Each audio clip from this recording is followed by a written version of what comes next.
ভালো আছেন? আচ্ছা আচ্ছা, আমি আমার দর্শকদেরকে বলেছি যে আমরা একজন অদ্ভুত কবিকে নিয়ে এসেছি, যে কবির নাম আমি নিজেই বলি না, আপনার নিজের মুখ থেকে আমরা আপনার নামটা শুনতে চাই। যদি আপনার নামটা একটু আমাদের দর্শকদেরকে বলতেন। আমার নাম হইতেছে মহিউদ্দিন হাসান আল কবিরাজ। ও, তার মানে আপনি কবিতা লেখার পাশাপাশি ডাক্তারিও কাজ করে থাকেন, বুঝতে পেরেছি। এত বেশি বোঝো কেন? এত ঘন বোঝা ভালো না। ডাক্তারি করলে এটাকে কবিরাজ বলা হয়, এটা তোমাকে কে বলেছে? তোমরা ঋতুর রাজাকে কি বলো? ঋতুরাজ। বসন্তের রাজাকে কি বলো? বসন্তরাজ। তা আমি হইতে আছি কবিদের রাজা, তাই কবিরাজ। বাহ, বুঝতে পেরেছি। আচ্ছা কবি সাহেব, আপনি যেহেতু কবির রাজ মানে কবিদের রাজা, তাহলে আপনি এই সাধারণত আপনি কখন থেকে কবিতা লেখার মধ্যে মনোযোগী হয়েছে? আমি বহুত আগে থেকেই কবিতা লেখা শুরু করেছি। প্রায় মনে করো 1900 ছোটকাল থেকে আমি কবিতা লিখি। 1900 ছোটকাল থেকে? বাহ বাহ। আচ্ছা কবি সাহেব, বুঝতে পেরেছি আপনি 1900 ছোটকাল থেকে কবিতা লেখেন। আমাদেরকে যদি আপনি নাকি এই কবিতা নিয়ে বিশ্বের বিভিন্ন রাষ্ট্রে ভ্রমণ করে থাকেন, তো আমাদেরকে যদি আপনি কোন কোন রাষ্ট্রে ভ্রমণ করেছেন একটু শোনাতেন, আমরা শুনতে রাজি আছি তো নাকি? বহুত দেশ গেছি, তোমরা চিনবা না। না, আমরা চিনবো, ছাত্ররা না চিনতে পারে, শিক্ষকরা চিনতে পারে, তারা জ্ঞানী মানুষ। সব মিডিল ইস্টের ওই পাশে, তোমরা যেমন নাম অসর নেয়। তারপরও যদি দুই একটা নাম বলতেন। কত দেশের নাম কমুয়ে কি মনে আছে? প্রায় মনে করেন নোয়াখালী, কুমিল্লা, চাঁদপুর, বরিশাল, বহুত জায়গায় গেছি, পটুয়াখালী। মিডিল ইস্টের ওই পারে? আচ্ছা, বুঝতে পেরেছি। আচ্ছা দেখো গুলুবাদ, আপনি নাকি সর্বশেষ একটা দেশ ভ্রমণ করে এসেছেন, এটা বলেন, এটা কোন দেশ? এটা হইতে আছে ওই তোমার আফ্রিকার এই পাশে সিরি দিয়ে নাম। শ্রীলঙ্কাতে গিয়েছিলেন? শ্রীমঙ্গল। শ্রীমঙ্গলে, সিলেটের শ্রীমঙ্গল? হ্যাঁ সিলেট, আফ্রিকা বলি ফেলাইছি আমি।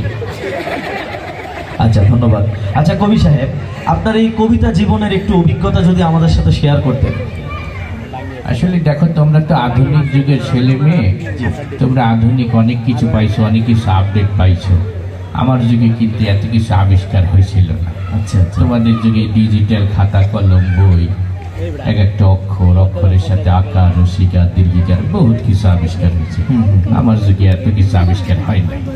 আমি যখন প্রথমে এই কবিতাটা লিখি, এই তোমরা ছোটকালে একটা কবিতা পড়েছ যে পাখি সব করে রব, রাতি পোহাইল, কাননে কুসুম কলি সকলে ফুটিল। এই কবিতাটা কিন্তু আমার লেখা। কিন্তু আমি যখন প্রথমে এই কবিতাটা লিখি, তখন আকার রসিকার কিচ্ছু আবিষ্কার হয় নাই। তখন আমি এই কবিতাটা লিখেছিলাম এইভাবে: পখ সব কররব, রতপহল, কনন কসম ফল, সকল ফটল। তারপরে কিছুদিন যাই মনে করো ভাষাবিদরা আকার আবিষ্কার করলো, আমার কবিতা হয়ে গেল পাখা সাবা, কারারাবা, রাতা পাহালা, কানানা কাসামা ফালা, সাকালা ফাটালা।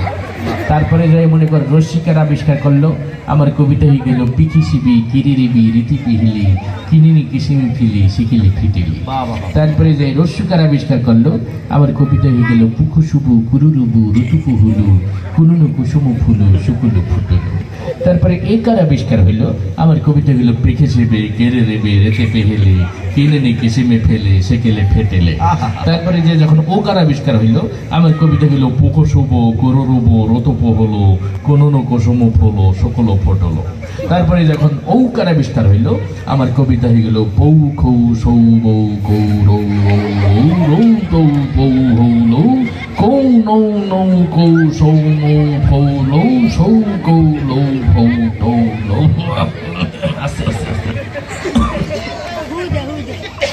সবকিছু যখন কমপ্লিট আবিষ্কার হয়ে গেল, আমার কবিতাটা কমপ্লিট হয়ে গেল পাখি সব করে রব, রাতি পোহাইল, কাননে কুসুম কলি, সকলে ফুটিল। বাহ বাহ বাহ বাহ, মাশাআল্লাহ মাশাআল্লাহ। আচ্ছা কবি সাহেব, আপনার এই কবিতা এতভাবে আপনি আমাদেরকে শোনালেন। আচ্ছা, যখন অক্ষর আবিষ্কার হয় না, তখনও কি আপনি কবিতা লিখতেন? হ্যাঁ, তখন আমি কবিতা লিখতাম। যখন অক্ষর আবিষ্কার হয় নাই, তখন এই কবিতাটা লিখেছিলাম আমি ইশারা ইঙ্গিতে। তখন এই কবিতাটা আমি লিখেছিলাম এইভাবে: